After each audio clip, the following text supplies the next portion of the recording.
Hi guys, welcome back to my channel. As promised, another video coming soon after the last one. One thing I wanted to say, last video I said that I was here in Miami. I'm actually not in Miami.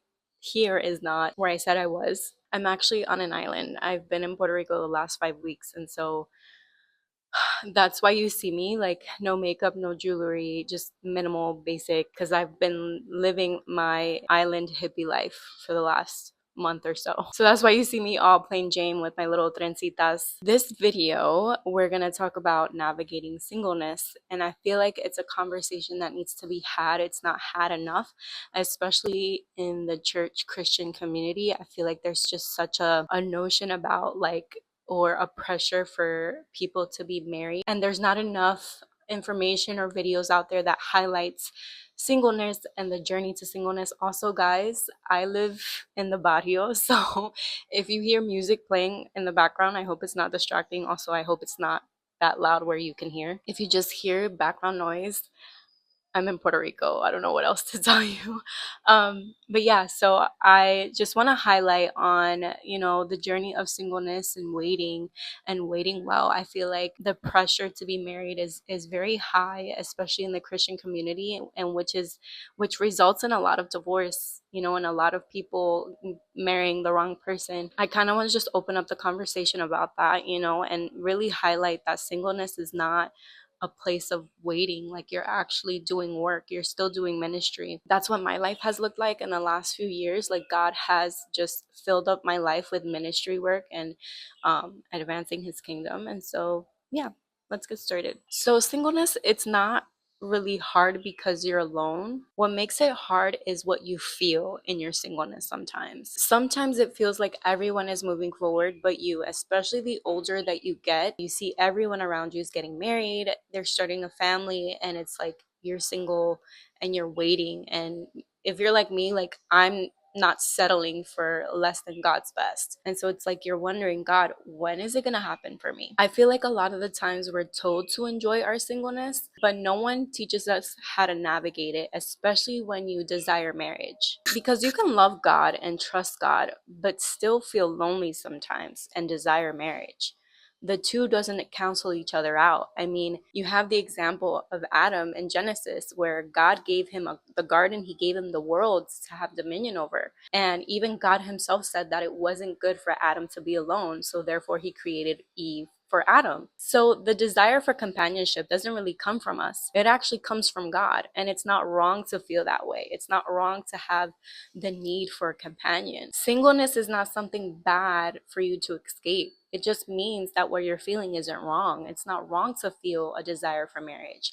You can still feel complete in God and complete in the things that he's brought to your life and complete in what he's called you to in your purpose, but still feel like you want a companion. And I think that's where a lot of the tension comes from.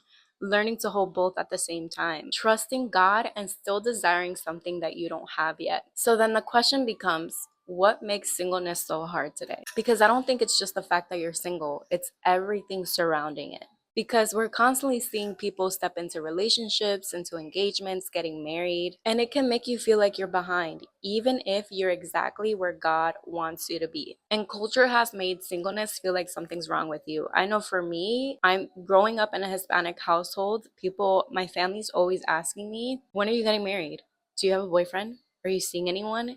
It's like a pressure to be in a relationship and a pressure for marriage. Like, that's the ultimate goal. And then if you're not careful, it's like you shift your identity. Like, oh, you only see me as someone who's missing something, who's missing a relationship. Like, I would have more value if I was married. And so I have to constantly fight those thoughts, especially when it comes to, I mean, people mean well, they want to see you with someone, but at the same time, it's like you want to be intentional, because I've seen so many people settle into relationships where God never brought them to be in the first place. And if we're not careful with the outside pressures, we start to measure our lives based on what we see instead of what God is doing in us.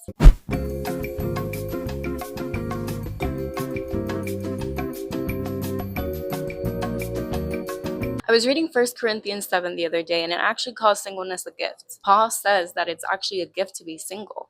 But what does that really mean? Being single doesn't feel like a gift sometimes. In fact, it actually feels like a burden if I'm being honest. But sometimes a gift from God is not about comfort. It's about what it produces in you through that season. Because full transparency, in my season of singleness, God has been working a plethora of things that I didn't realize were problems that I had in my character, in the way that I react to things, in the way that I handle things. A lot of things that I didn't realize were issues before I was intentional with this season in my life. And if you want to go deeper, what God has taught me about generational curses that have been following my bloodline, things that I would have passed on to my children had I not been so vigilant about ending these generational curses. Being single is not just about you, and being married is not just about you. I have such a deeper revelation about marriage now in this season, where it's not just about marrying someone you love and being happy and having the life you wanted.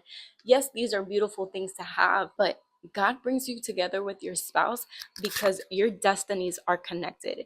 And so therefore you can't just marry anyone. You can't just date anyone. And that's why I feel like we see so many divorces today, because people enter into a covenant that God never sent them to get into. I do believe marriage is a gift, and that's something to prepare for. And when you're married, like your spouse, God is using you and your spouse to advance his kingdom. God is using you and your spouse to help redirect traffic from hell. And so you guys have to be equally yoked. Like, being equally yoked does not just mean, are you a Christian? Do you go to church? No. Do our destinies align? If I'm called into ministry in the US, but a person is called to be a missionary, how does that line up? So you have to make sure that your destinies are also aligned to advance what God has planned for your marriage, but also for his kingdom. I think these are things that people don't really realize in their singleness. Is like, it's absolutely important who you marry. To bring it down to a more basic level, like, the person you marry is going to take you through the death of your parents. The person you marry is going to help you. God forbid your child gets sick. You know what I mean? The person you marry is so essential to your calling on your life. How are they going to help add value to your purpose, to what God has called you? So marriage is not just something to obtain because you want to be happy and live a wonderful life. That's amazing, but it's much deeper than that. What generational curses are we going to bring together? What has been running in our bloodlines that is going to end with us? For me,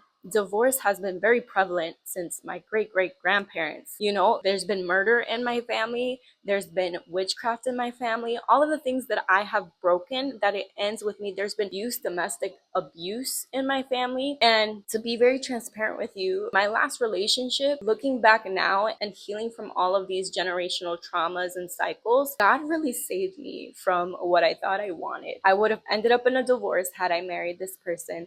I would have been physically abused because the patterns that I was experiencing in the relationship, I was like, okay, the next step is he's going to hit me. My children would have grown up in a broken home. And so for me, I decided at a very young age, and thank God, God has helped me to this promise, and he snatched me out of the depths of hell. I've always told myself that my kids will never grow up with divorced parents.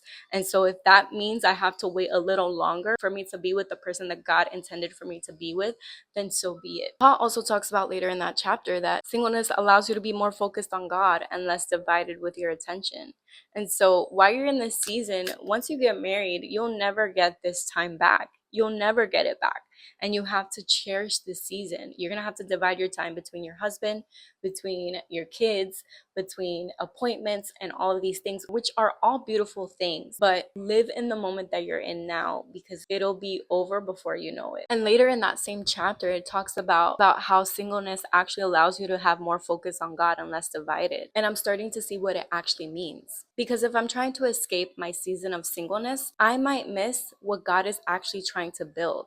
And that doesn't mean that I don't desire marriage. It just means that I'm treating this season with intentionality. Your season of singleness is not something God wants you to rush through. It's something he actually wants you to use. It's a season for you to be formed in. It's like a baby in the womb. Think of yourself as that. Like, that season of your singleness is preparation for when he does bring marriage into your life. He does bring your spouse. This is not a wasted season. But where it does get hard is that the longer it seems like you're waiting, the more tempting it becomes to want to settle, especially when everyone around you is getting married and living their happy lives. And it's so important that you don't settle. Rushing what God is building in your single season now will cost you more than waiting ever will. You can delay so much even your spouse, if you choose to take things into your own hands. And I've been in that position. I've been in the position where I've gotten into a relationship that I shouldn't have because I was tired of being alone and I wanted to be married. And I ended up being treated poorly and having all these insecurities and thinking the worst of myself and actually having to rebuild myself up from that experience. Proverbs 4:23 says, "Guard your heart, for everything you do flows from it." And that's not just a verse that says to protect yourself so that you can avoid getting hurt. That's not what it entirely means. It's deeper than that because settling doesn't always look obvious. Sometimes it's just slowly accepting less than what God is trying to lead you to. And I've actually had to check myself a lot of times, a lot of moments in my life in the waiting season, in the single season, and ask myself, do I trust God enough to wait? Or am I just trying to fill this seemingly empty space myself? Rushing into something just to escape the single season can actually cost you what you've been asking God for. And I'm learning being single with God is more peaceful than being in a relationship that He never sent. And trust me, I was my most stressed self when I was in a relationship that God never sent for me to be in. Your single season, as uncomfortable as it may be, it's not empty, it's not wasted time, it's not a sign that something's wrong with you or that God has forgotten about you. Let this be an encouragement for you. Psalm 84:11 said that God withholds no good thing from us. So I'm choosing to believe that if something hasn't happened yet, it's not because I've been forgotten, it's because God is being intentional with my life. And that changes my perspective so much because now it's not, why is it taking so long? It becomes, what is God doing while I'm here? So if you're in a season of singleness, you're not overlooked, you're not behind, you're not forgotten about, and your life hasn't started later than everyone else's. You just have to see the beauty in the preparation, that what is God doing in my life right now that is preparing me for marriage? Because if you ask every married couple, marriage is actually pretty hard. It's hard. You have to think about the other person. You can't just think about yourself anymore. You have to think about yourself as a unit with the person that you've married, which is a beautiful thing. So just ask yourself, what in me, God, that you have to purify, that you have to refine, that's going to add value to the marriage that you have planned before me? And so I invite you in the comments, what is God teaching you in your season of singleness? What is He refining out of you? What are things that you discovered about yourself that if you had gotten married now, it would have probably ended up in a disaster? God is so intentional with every season of our life, and we just have to trust that He knows better and He knows what's best. I hope you guys enjoyed this video. Please like, comment, and subscribe if you haven't already. I'm gonna go inside now because it's really hot and I'm just sweating. I don't know if you guys can tell, but I'm sweating. I will see you guys on the next video.